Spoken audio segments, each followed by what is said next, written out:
Hey, Ellen here. I'm at the 49 State Brewing Company in Anchorage, and I got the word that the brewer just received fresh hops from the Yakima Valley.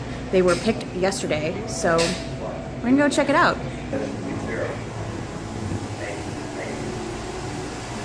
Hey, Dave. Hey, how's it going? How you doing, Ellen? What you got? Well, we just got in 70 pounds of green hops from Yakima Chief Hop Union here.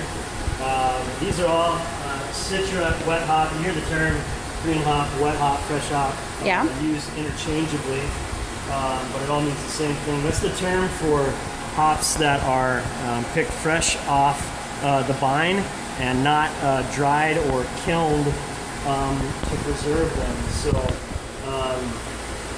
when you get them, when they're still kind of wet like this, it just preserves the character and gives you some flavors that you just can't get out of dried hops. So yeah, this is probably my favorite brew day of the year when these come in. A lot of breweries don't do this. They don't do wet hop beers, especially in Alaska, because these hops cost about $500 and the shipping is about $2,000. So you have to overnight them. Yikes! Because they start to degrade. Okay. So yeah. So I mean, come on, you come take a peek. I'm just starting to kind of get them all separated out for the brew. Watch your step here. We dough'd in. We're doing a pretty straightforward grain bill. Just some Pilsner malt and some wheat to give it a little body. And we added 5 pounds of the wet hops to the mash tun just to kind of christen it a little bit. And you can already pick up some of that citrusy aroma from the Citra hop. One of the great things in the finished product that you'll never get from a standard hop beer that you'll get in a wet hop beer, it's going to taste almost like a Hawaiian punch. I call it a punchy character to the beer, and you can only get that in these wet hop beers. You don't get that any other way. So we're excited. We're going to do 70 pounds in this batch today of these wet hops, and we're going to do a special technique that we don't do in any other beer. After we get this mash tun cleaned out, when we get all that sugary liquid over in our boil kettle, we're going to clean it and sanitize it, and we're going to turn it into a hot back. So at the end of our brew day, we'll actually run that hot wort back over 30 pounds of these wet hops that I'm going to kind of split in half so that it really gets to that, you see that sticky substance on my hand, that golden fairy dust, that's called lupulin. That's where all those good essential oils are. And yeah, the wort's gonna run over that, and it's gonna absorb all that sticky lupulin dust. So, Oh, cool. And when can people expect this on tap? it's a pretty quick turnaround for an IPA. We won't dry hop it with traditional kiln hops. We want it just to be this wet hop aroma and flavor.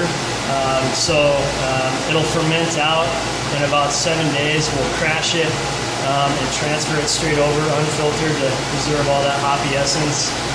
So I would say, what's today? Thursday?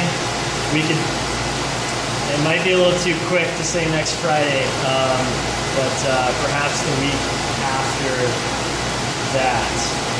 Sorry, I've forgotten the date. I don't even know what day it is right now. I was in Denali yesterday. We brewed ginger beer here in the morning, drove up to Denali, came back. Wow.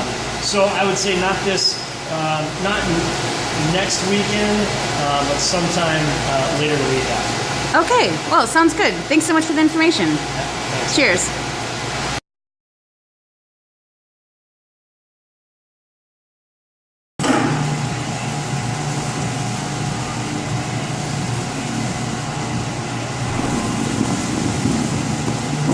Hop waterfall.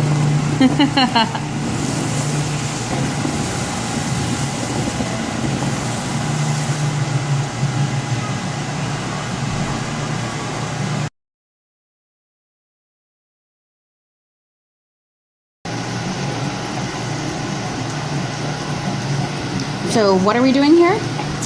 We are transferring over our wort, and wort is, unfermented beer, right? It's just that sugary liquid onto our wet hops. We got 30 pounds of Citra wet hops in our mash tun that we converted into a hop back.